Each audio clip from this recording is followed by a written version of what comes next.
All right, good afternoon. This is Jason and doing another Zoom interview. This time I am with Luke Bollschweiler. I got your name right, didn't I? Yep. All right, that's the first big win right there. So Luke is a really interesting guy. I remember the how I got introduced to you, Luke, was I'm a ultra runner and trail runner, and I was flipping through Amazon and your movie popped up, and I was like, okay, this sounds really interesting. And so then I commenced to making my family watch your movie.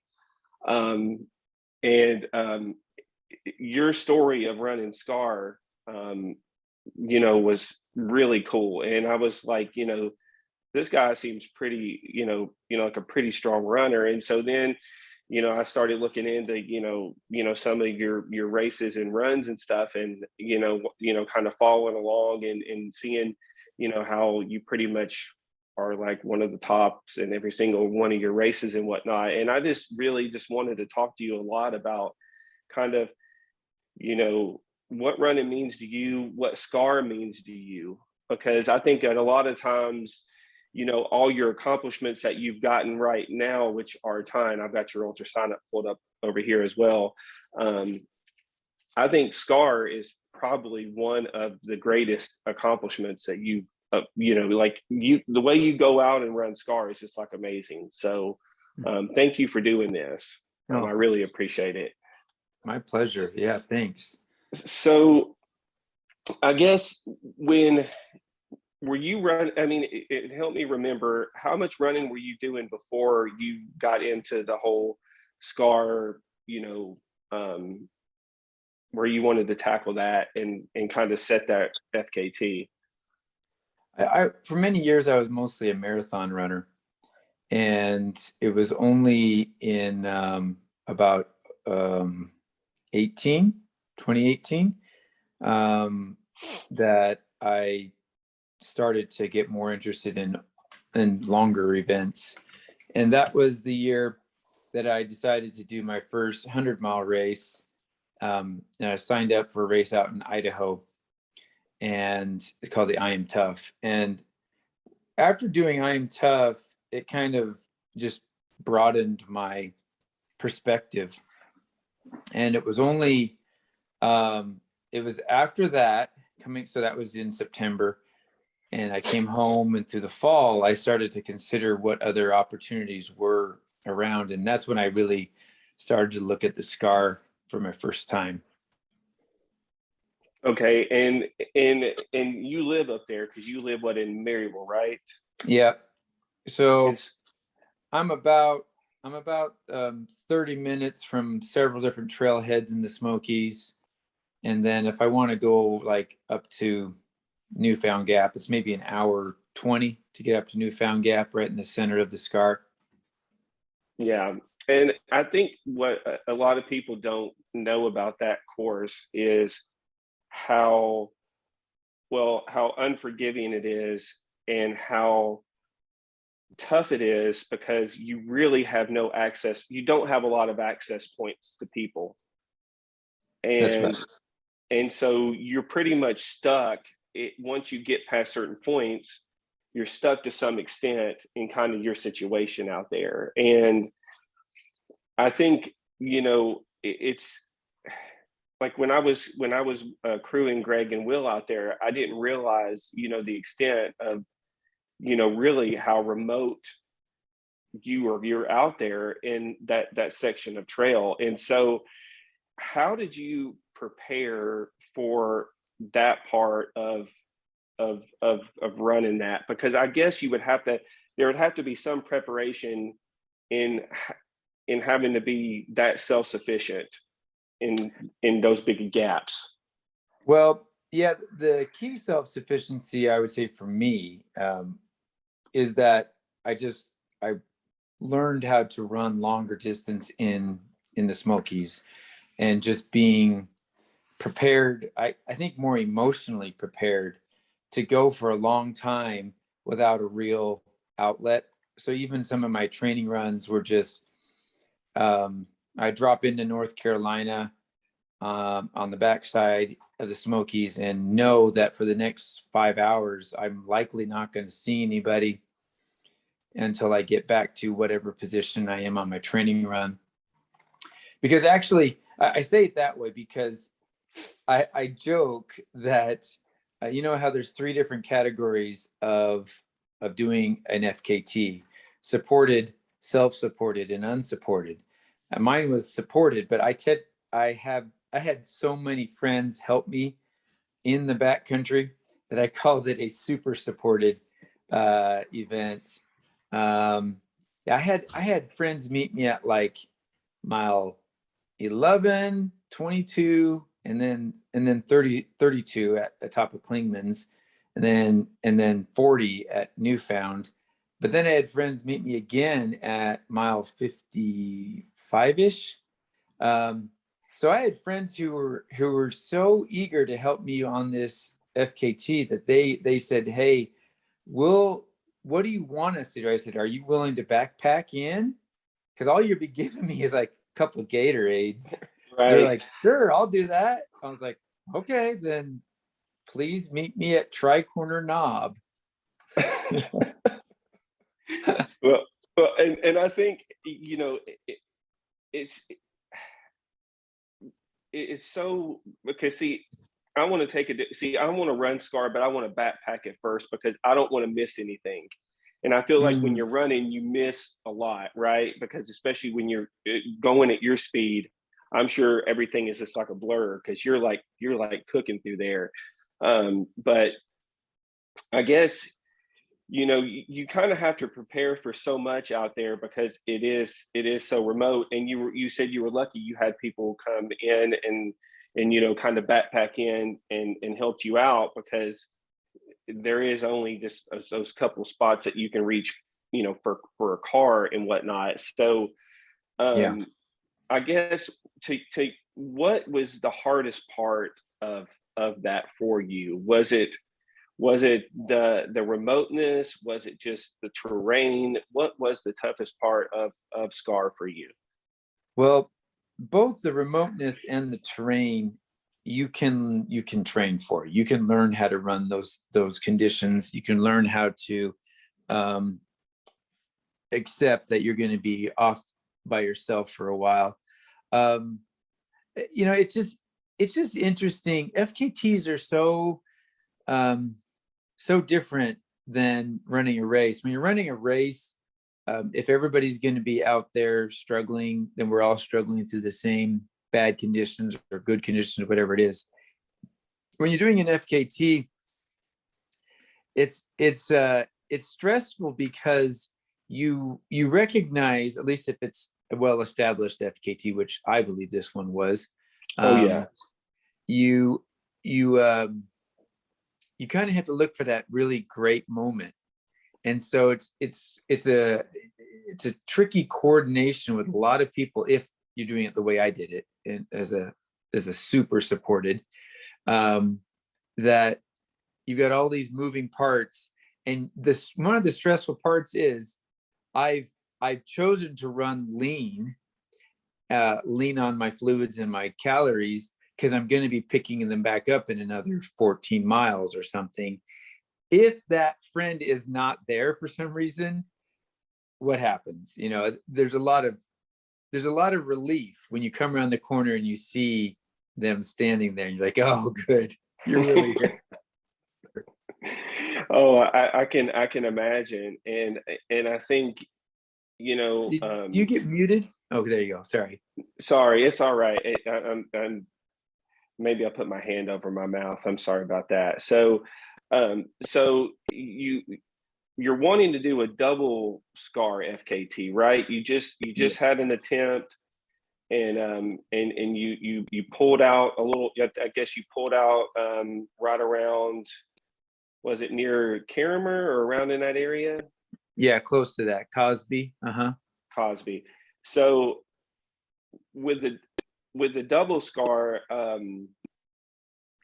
what are your plans to go back after that one? Yeah, the double, I've technically tried 3 times now. each time roughly stopping at the halfway point. So to just kind of say what keeps going badly, I think, is a couple times it's just been my stomach just went really south on me. This time my stomach was fine. This most recent time, which was back in early November. But what I recognized is in that classic way of trying to set an FKT, my date kept getting pushed out for week after week. And when I finally did go for it, I didn't want to admit to myself that I hadn't had many mountain miles. But when I really got up in the mountains, I could really feel the difference. I've been running plenty of volume, but mostly near my home on roads and things like that. And so when I finally did get back up to do the double, man, it just wasn't going well. I knew I could have pushed on, and most likely I would have broken the record, but it wasn't something that I would have been satisfied with. So it's almost like I could have done it, but then I'd be like, I'm gonna have to go break it again because I don't want that to be my record. So I'm still looking at what events I'm doing this coming spring, trying to figure out when I can go for it again, but most likely March, April timing. March, April timing. Yeah, that's about, I guess, and the big thing you have to watch out there is just the weather, right? Like you don't want to get caught up there where there's possible snow or ice or something like that. When there's something, I know, I had some friends try to run it. I guess in the fall,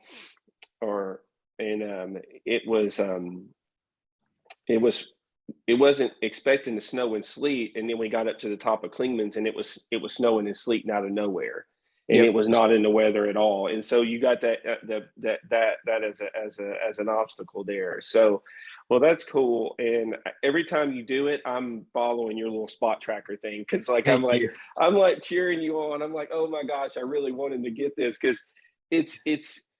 Until you're up there and you hike through there and you run up there, you don't realize how special that area is because it is such a beautiful area.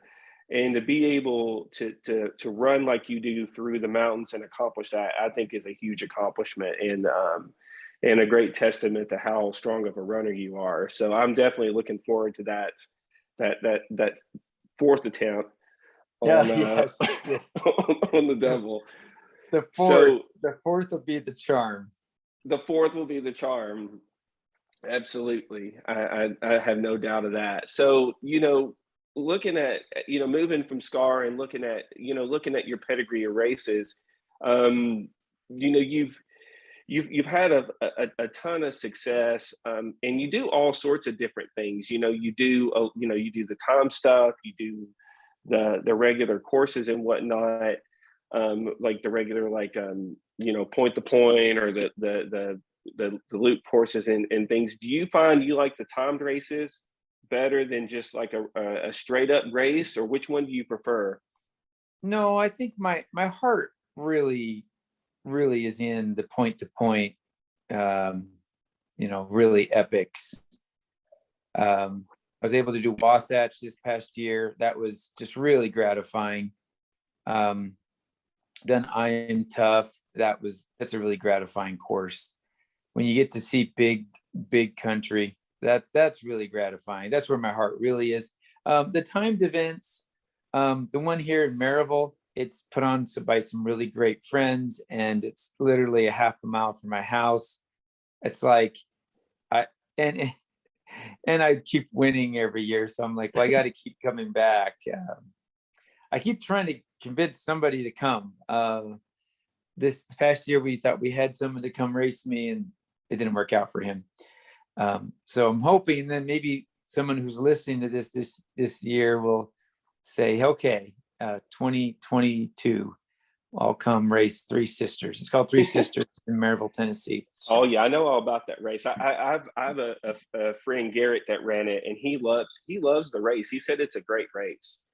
I'm surprised more people don't get out and run that race. You would think, especially with the fact that the pistol is held out kind of in that area Yep. and stuff. You would think that the three sisters would garner some love there. So if anybody's listening that can beat Luke, Yeah. please go out and challenge Luke there. So Well, so I would like to say one thing I realized though. What frequently happens to most of the people that are roughly in the top 10 or top 20 of most bigger events, if it's a point to point, is likely they run most of their event by themselves, and it can become kind of lonely, especially if they don't have a pacer lined up. But the fun thing about doing something like Three Sisters is you're always bumping into people. And for me, I kind of tease with people, most likely I'm going to lap you. So I'll see you again. Now I would be wonderful if someone came out and actually kind of ran my pace and we were chasing each other the whole night. That would be fun. But yeah, that's the real fun part about it, is we all get to encourage each other, whether it's the person who's going for their very first 12-hour and they're shooting for 45, 50 miles, and you're encouraging that and they encourage you back, or if it's that person who's for the very first time ever trying to go 24 hours straight and they've never done anything quite like that, and you get to encourage them and help them troubleshoot some of the things that are going wrong for them, because everybody has something that's going wrong. So that's really, really fun.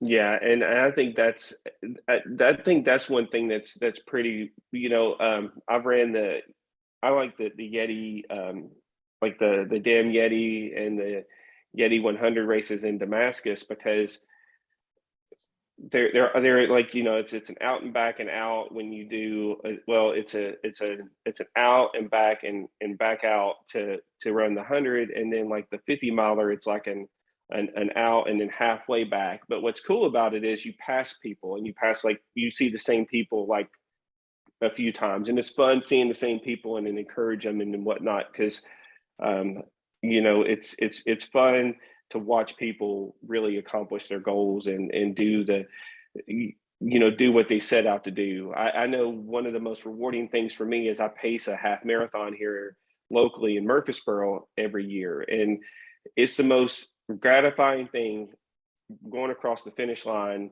and watching people cross around the time that you're pacing them at, and they walk up to you and they thank you and say, thank you so much for helping me. This is a PR for me, and it's like, okay, 2 years ago, I had a lady, and she was like, I don't know how much, this means so much to me. I've been trying to get this time now for so many years, and I've not been able to accomplish it. She said, but you really pulled me along, and I really appreciate it. And I think, that's a cool thing, being at a race like that, where you can encourage people and help people, accomplish, their goals. Yeah. So, speaking of that, I think I'd be remiss without mentioning the MidState Mile. And Okay. Sure. and with a race like that, you are with somebody the entire time, pretty much. Yeah. Yeah. That's a lot of fun. And so, with a race like that, how much of it becomes like a mental game once you get super deep into it? Yeah. You know, um, I think it was Laz who said people don't quit when they can't go any further. They quit when they think they can't beat the other guy. Mm-hmm. And part of that is what I experienced, I think, this past time, when I recognized I was not willing to go as long as it seemed Chad wanted to go. And at a certain point in my mind, I can't beat him this year. That's what went on in my mind. And so eventually I timed out. But part of that, I think, is that mental structure where you're saying, can I even beat this person? What if we go for another 24 hours? Could I still even beat him then? And if you start saying, I don't think so, then it's kind of like, well, then why are we going to go for another 24 hours? Right. Absolutely. And I think that's a key point, because when it comes to a race like that, is like, it all breaks down to whether or not you are willing to go as far as that other person is willing to go. And if that person's willing to go several days, and you're like, well, I don't really know if I want to go several days, it really turns into a different beast for you, right? Because you would hope, and this sounds really horrible, but you would hope that you can go out and that the person, something happens to that person and you end up sneaking out with a win, right? But going into, especially a race like that one, where this is kind of Chad's bread and butter, right? And he outlasted Greg, and this year, you knew that he was going to be that guy at the end. And it was like, you almost knew that. I know going into that race, I knew it was going to be you two at the end. And I didn't know how it was going to play out, because I knew that you had such a strong pedigree in the mountains. I was like, who knows how this is going to play out. But I think the point that you make is so valid, because with these last man standing races, like the Big's Backyard race, right? What was it? Harvey Lewis said, what was it, a couple of years ago when he was racing Courtney, that he was only going so that she could keep going. Oh. And that he knew that he wasn't going to win, but he just kept going because he wanted to help push her as far along as he could push her before he couldn't go any further. Because he knew that she was in it for as long as it was going to take for her to, win that race. Yeah. So with a race like that, do you have intentions of doing more last man standing races like that? I mean, or is how do you feel about it after doing it? Yeah, for sure. I really do want to come back next year, or 2022, and do MidState again, and really open up my week, the whole week afterwards. Just take vacation time, so that there's nothing in my mind about what's going to happen if I have to go for another 24, 48 hours. Right. Because, the format is interesting. It's just hard enough to kind of suck each lap, but not deeply. Like, I think if I come in with the right mental preparation and a little bit better training, my training wasn't perfect. Come in with a little bit better training and better mental state, I think I can go quite a bit longer. We'll see. I'm sure you can. I mean, just based off of your accomplishments thus far. I mean, you ran 85. What was it? You did 85 miles at Black Toe? Is that right? I mean, that's pretty. Black Toe is a tough flipping course, because it is. I mean, it is rugged as hell. I remember when I ran it, it rained. Of course, it seems like it rains every year, but the course, the more you run on it, especially when it rains, it seems like it just deteriorates until you're just out there running on, like, literally, the side of a mountain, trying not to, it's tough. So I think, knowing what you accomplished at Black Toe, I think you could definitely, MidState, you got 121. So I think you could definitely go out and lay down a stout time there. So, looking at this past year, you just got done running Hellgate. Yep. I know that's a really tough race. Did you, was it as tough as you thought it was going to be? It was close to what I thought it was going to be. The only thing that, because you just never know when people are giving their descriptions, how that really compares. What I can say is the key difference in Hellgate versus a lot of the trails that I run around here is that I don't think many people use the trails that Hellgate is run on. So Hellgate has an interesting mix of really runnable stuff like roads, dirt roads that are fast. And then you get on these trails that are sometimes pretty good, but then sometimes just literally 12 inches of leaves and you don't know what's under the leaves. And it's just really, really hard to run through.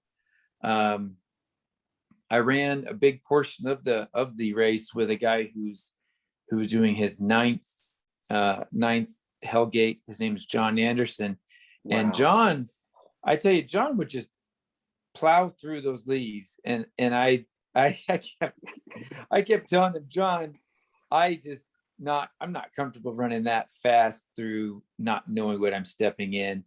And it's just interesting. Maybe, total, what was it? Maybe 3-4% of the total course was these really hard leaf sections, but still several miles worth that was just really hard like that.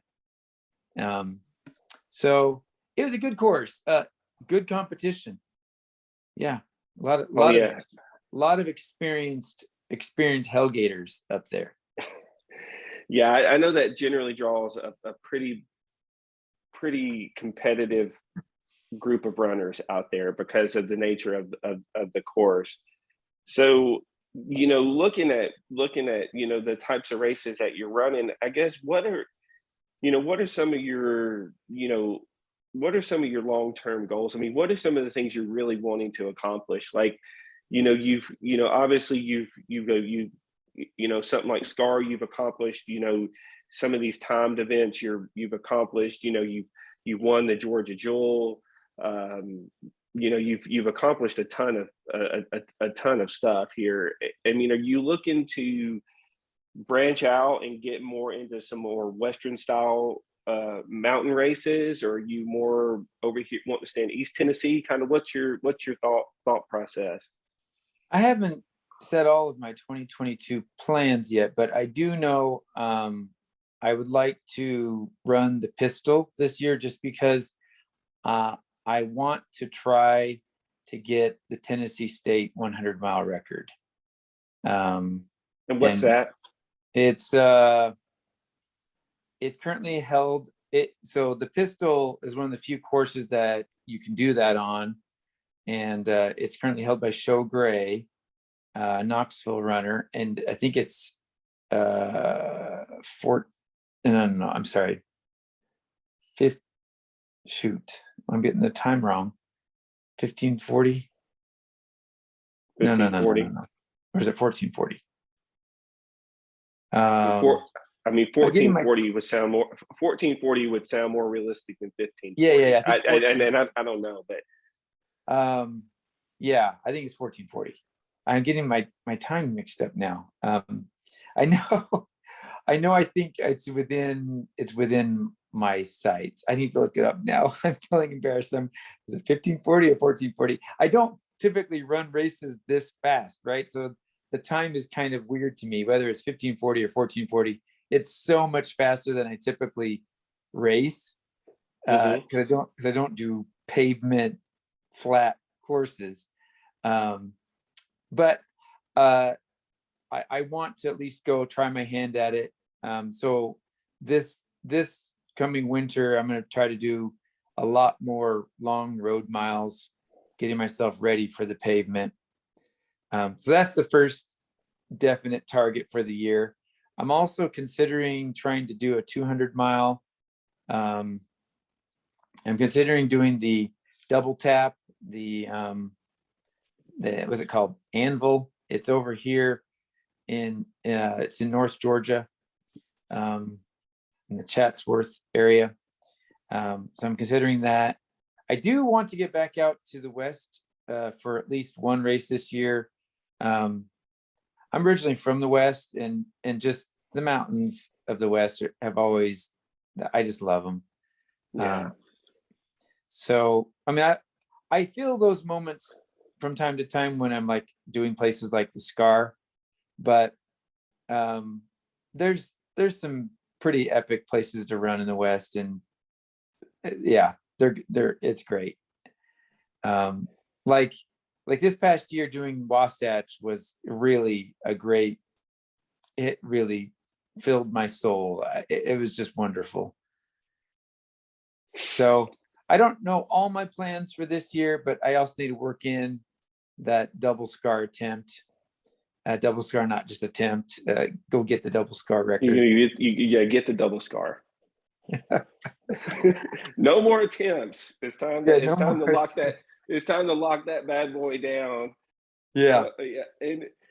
And I'll be honest with you, and this is going to sound crazy, but like out of all the things you just said, I'm more excited about your double Scar attempt than I am anything, because like I think that is like that is like such it would be such a huge accomplishment, because just knowing how tough it is out there. Not that these other races aren't tough, but it's just I think it's just it takes a different element to it. And you have the unknowns out there too. That's not that you don't have the unknowns in other races, but like like and I know everybody's heard your story already, like the story of you got chased by the bear. So like like what if you're running a double Scar and Smokey the bear decides to come after you, and it's like and I think that brings a totally different element to like the Scar FKT, or than going out and running the pistol. Not that running 100 miles in 14 hours isn't hard, because I can't even fathom that. The lady that won the Yeti this year 100, she I think she was around 14 hours, and that just is like really fast. And so I think that's really cool. But like, do you have any aspirations to like get out and do like a Western States or anything like that? Or well, I mean, I put in for Western States. It's kind of like we all feel obligated to do so. But honestly, I'm not. If I got into Western States, I think I would have to go, because I may not ever get back in again. right.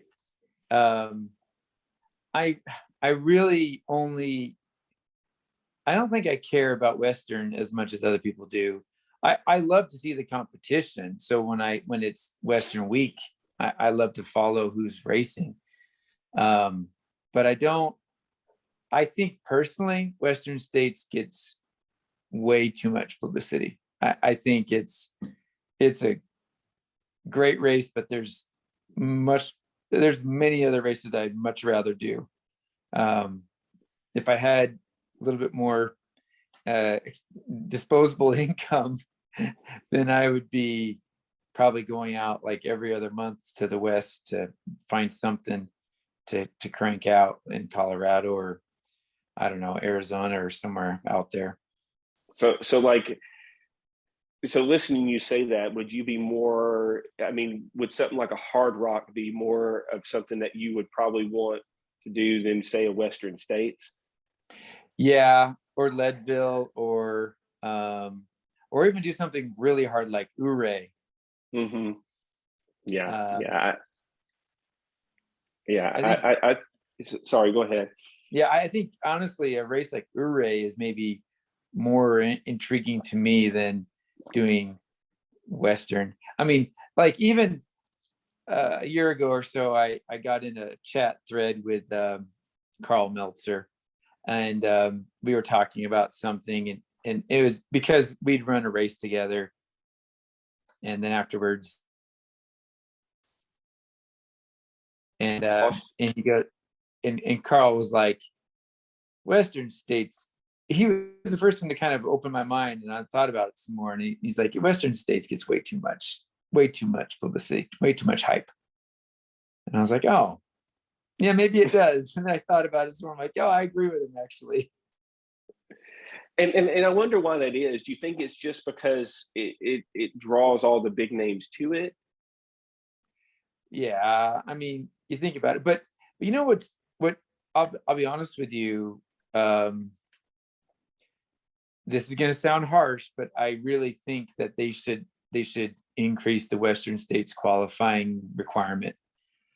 Just to complete a 100-mile race shouldn't get you into Western, in my opinion. That's just my opinion.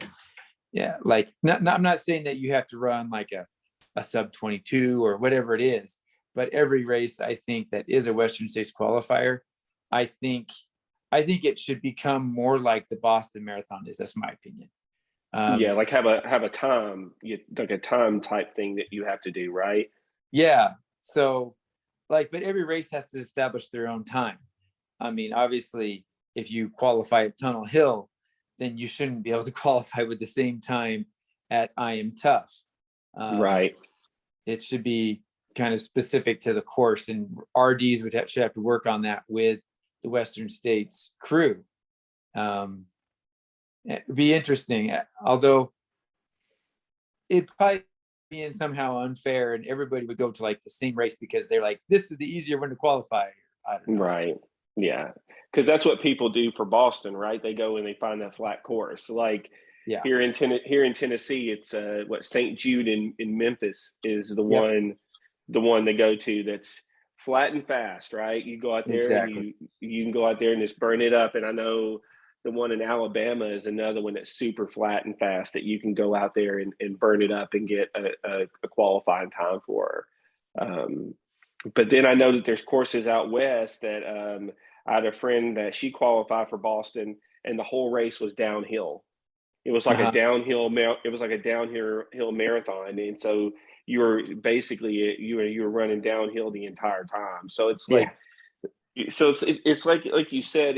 I guess like you would want to make the field tougher by doing that. I guess because you're right. You know, running at Tunnel Hill, and there's nothing against Tunnel Hill. I ran at Tunnel Hill. I did the 50 miler there. Um, but it's a lot different running at Tunnel Hill than it is Western States. Yeah. And your flat gravelly course, and then you have a mountain course out west. It's two different things. So that makes a lot of sense, and I think it's cool to hear somebody that's not like on that Western States bandwagon.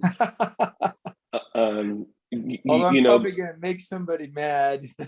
no. I think it's great because like we spend so much time focusing on some of these big races, and it's like it was funny. I was interviewing Jason Thinnell, and I don't know if you know who Jason is. He just did No Business. He ran it back to back. He did the no. He ran Oh, it, and then he turned around and he ran the race good for this him. year.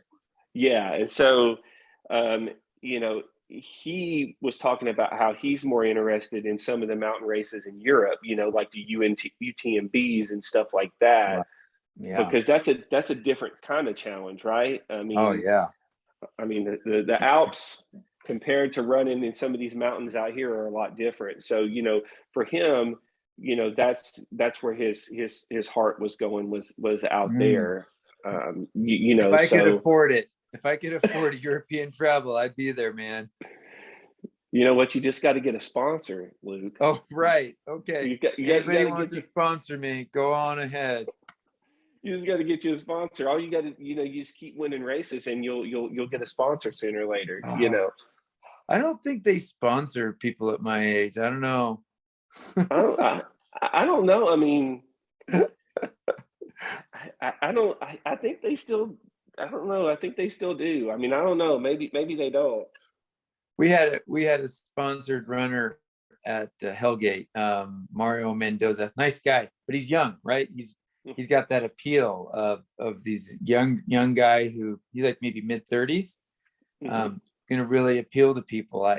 I'm thinking they're going to be like, this guy's got gray hair, you know, he's like got adult children. He's not the guy we want. See, what you need is you need a shtick or like Well, something that separates you. So like Corey Waltreen, right? Corey Waltreen wears the Speedo. Oh, right? right. Yeah. And so, if you come out with like some sort of, thing, like what was it, the WWF wrestler or WWE, I can't call it WWF Yeah, anymore, yeah. you got to have your own thing. Maybe, I don't know, maybe you can, but no, but no, seriously though, I think, back to what we were saying with Western states and stuff, you definitely do bring up a good point of looking at more challenging style races. I know that, and it's funny because I've, everybody I interview, everybody talks about wanting to go out to states. And I think a lot of people want to go out there just for the atmosphere part of it, just to be around all those elite runners, right? And be in that atmosphere around, like, your Courtneys and your Jim Walmsleys and whatnot. But in the same respect, and I think what I'm about to say is going to be kind of unpopular as well, and I might probably get some backlash for it, is you see some runners that do really well out at Western states, and when they go internationally and try to do some of these tough international races, they can't do as well because it's a different style running and it's a lot harder. So it Mm-hmm. makes you wonder. It makes you wonder, and and let me say this: I'm not fast. I'm really slow, and I've not accomplished a whole lot. But it doesn't seem like, when you look at 100-mile courses, that it's as tough as, say, some of the other ones are. Yeah, So I don't yeah. know. I Oh no, mean, if you look at Western, it's not a hard course. I would say it's a moderate course. I Yeah. wonder how I wonder how it stacks up against, like, I guess if you had to rate it against some of these other bigger courses, I wonder how it would stack up. I'm sure there's somebody who's done it already. I'm not real certain. So, but Yeah, yeah. I mean, a lot of it can just come straight down to the total amount of vert, but a lot of it is also the way the vert is placed in that course. Um, it gives it a lot of runnable miles, and so I mean, you look at people like, now Jim is an amazing, amazing world class athlete, and so you don't want to always compare his times, but then if you compare other people's times to their other 100-mile events, you can see it's a significantly easier course than some harder events. oh, absolutely, absolutely, and I think, when you look at, and I think what you're saying is, even though, the vert stands out, but, one race that stands out to me that, I don't know if you've heard of it. It's called the Savage Gulf Marathon. Yeah. John Harden just got it. That's considered one of the toughest trail marathons around. And I think what makes it so hard is what you were talking about with Hellgate, is that, there's leaves, depending on what time of year you're running it in. And I don't know if you've ran out in that area before, but it's extremely rocky and extremely technical. Mm-hmm. And so, you take a course like that, and, a lot of people who are typically fast on some trails get out there and aren't nearly as fast out there due to the terrain of it. Like Yeah. I think Fiery Gizzard's another one that's really tough as well. I'm Mm. not sure if you ran out there. So anyway, so you've got the pistol, you got double scar. You're still trying to figure out what you're looking at the fall. You said, you're looking at, mid-state again, in the, probably that's going to be in the, that's in the spring, summer. Yeah. And so anyway, I think it's going to be a cool year for you. I'm excited to see what's going on with you, and like I said, I'm really excited about the double scar thing, and I hope you don't get chased by any more bears or Yeah. anything like that, because I'm sure that was probably one of the most intense things you've probably been through, probably in a Yeah. minute. That was intense. That was a long section of many minutes in a row of high intense feelings. Oh, I bet, and I bet, like, because you don't really know. Like, I'm sure as much as you're out there, you see animals all the time, right? You see Yeah. bears probably all the time. You see, you're used to this. This is like, I thought it was funny on your post. somebody made you made the comment responding to somebody saying, I'm not going to stop running out here just because I got chased by a bear, Right. because you've ran out there hundreds of times before and probably was never ever chased by a bear. It is just one of those anomalies that happened. And right. And so, Yeah. and so anyway, I definitely hope that, that the double scar, you push through it and everything. And I'm looking forward to seeing you, what you do at the MidState Mile. I would, like to, see somebody, see how far somebody can really, really go out there, like pushed to the limits, like they are at Laz's last man standing race. Um, I think you guys set the record this year, right? Well, I Yep. mean, Chad said the record, but then you had the second most miles out there, right? Right. So anyway, so it's going to be exciting. I would like to see somebody go out there and see if they could get 200 miles out there. And then if you did it, then Oh you could yeah. do 200 miles.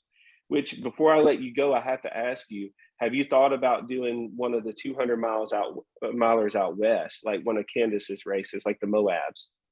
Well, yeah, I am interested. Honestly, one of the things that kind of is a deterrent is I think some of the people that do those very long races, the 200, 240s, they're asking for a big price tag to be able to come do it, big registration fees often. And I'm like, oh man, I don't know if I want to spend that much money. And so sometimes I look at that price tag and go, what's an FKT of equal difficulty? It's almost free. I just Right, convince a few buddies to come, and then I fund my own Gatorade supply.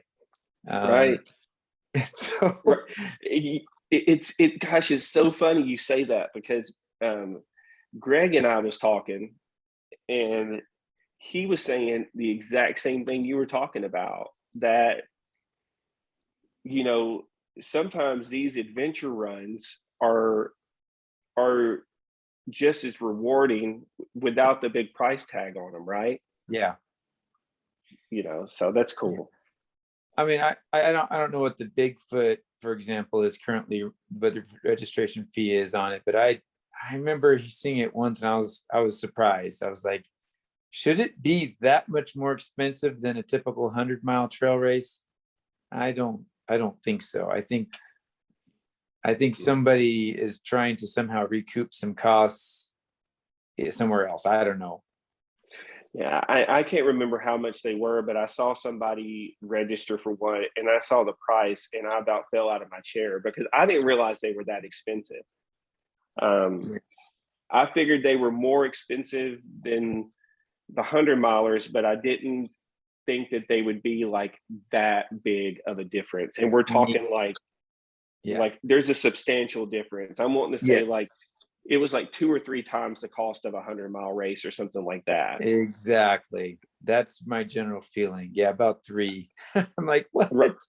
Right. And it's like you're running it, and you're really like, I mean, you're trying to figure out what the cost is going for, because like, is it really that much necessary, or is it just a destination thing that you can get somebody to throw the money out there and do it, right? I I don't guess. know. Yeah. I don't know. I mean, I would have a hard time paying $1,000 to run a race. Yes. Period. I'd love to I have an mean, RD report on it. Tell us why you think it should be that more expensive. I mean, for me, I'd much rather try to go for a multi-day, almost free event, trying to get an FKT. yeah, yeah. I think that's a good point. And it seems like with you, it seems like you really like the challenge of challenging yourself, like with the FKTs. And I think it's funny because that's what, like, for me, I'm not going to get an FKT unless I get an FKT in my backyard or something. But like listening to you talk about these FKTs and whatnot, it seems like you really like to push yourself and challenge yourself to see, like, can I stretch myself past the limit to get to this, to beat this time. And I think that's really cool, because like, I think for a lot of us, we don't have that mindset. And I think listening to you, I think it's definitely a way to push yourself, to a totally different place. Like how Carl went after that FKT, which was really cool. And then who beat him? I think it was String Bean beat him, right? Yeah. And now I think Harden is going to try to get the FKT on it. Yeah. So it's definitely fun pushing yourself. But anyway, I mean, I really appreciate it, Luke. I don't want to take up any more of your time. I know it's you're an hour ahead of me, and I just appreciate the opportunity to talk to you. You're somebody that I've watched your running and admired your talent from afar, because it's cool to watch somebody just come in and do the things that you do, especially with with Scar. I think it's just amazing, and I hope you get your pistol. Your pistol FKT on FKT, but your pistol time. I mean, I hope so. Yeah. Running on the pavement's hard. It is hard. Yeah.